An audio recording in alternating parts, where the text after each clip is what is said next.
It's after midnight on the Gold Coast. Retired SP bookie Peter Wade and his girlfriend Maureen Ambrose are woken by a commotion in the roof.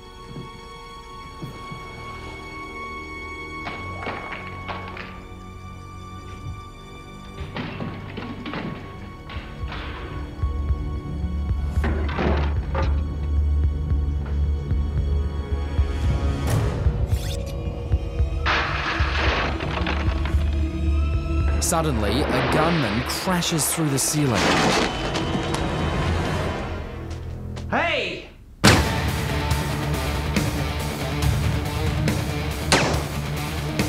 Oh, God!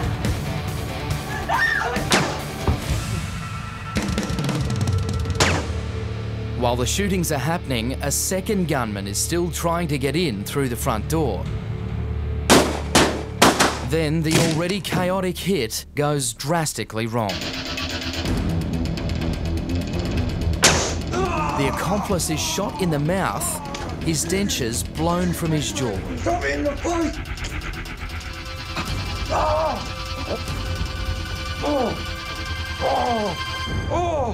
The murders of Peter Wade and Maureen Ambrose were so shocking that 22 years later, Detective Superintendent Mick Nyland remembers all the details presented to court. Even though it was a contract-style execution murder, they bumbled their way through this terrible crime. They sought out to kill Mr Wade, and unfortunately we are of the belief that Maureen Ambrose was in the wrong place at the wrong time.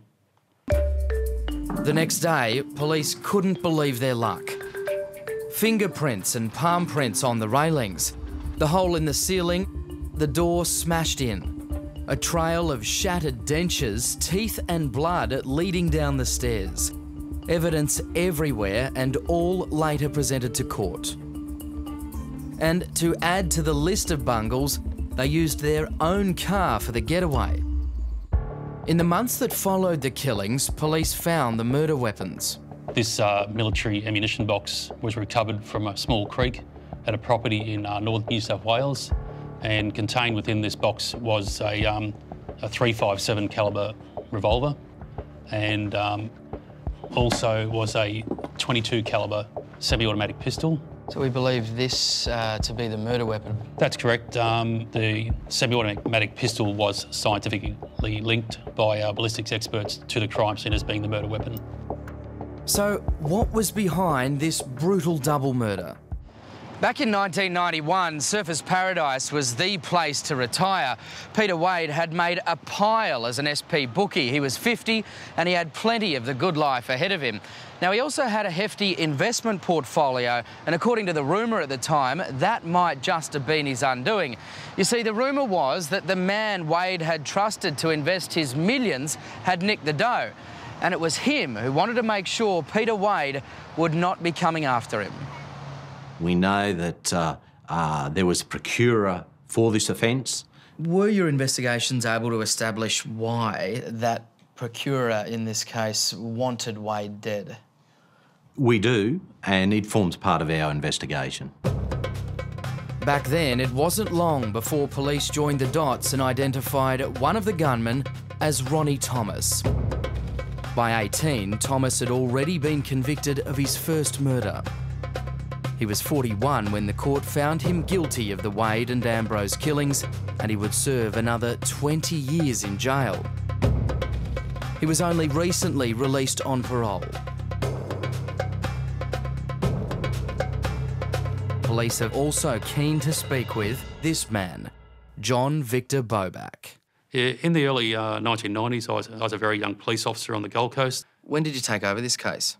In 2008, I started working at the Homicide unit. At that time, I took a particular interest in the investigation, and I have continued to investigate this matter with the view to locating Mr Bobak. Despite their best efforts, Queensland Police have not seen John Victor Bobak for 22 years. This is what he looked like back then. A solid man, lots of tats and a mullet. In his youth, he always had quite a lot of hair, but there's certain things you can't change about your appearance. And that includes that he had a quite distinctive large nose. He has quite heavily tattooed around his body, particularly his lower arms and upper arms. Those tattoos may be altered and they may be removed. But if they were removed in the early 1990s, there would be marks on his arms. Now, for the first time, police have released these images of what Bobak may look like today. Once we have the face of the person, then we can add features. So you can see this one here, the wrinkles we can add, and then we can add eyes from another person who's more advanced in age. We can slowly build a face up using that technique. Do you get a gut feel as an investigator whether or not he's still alive? Look, it's a possibility that he's still alive, and it's a possibility that he's still residing somewhere within that northern New South Wales area between Tweed Heads and Coffs Harbour, including the hinterland there in the Dorrigo area. What impact has this had on the families of these two? It's had a dramatic impact, particularly on the family of Maureen Ambrose. Her relatives and friends are very keen to see this matter closed, and the only way that can happen is for Mr. Bobak to be located.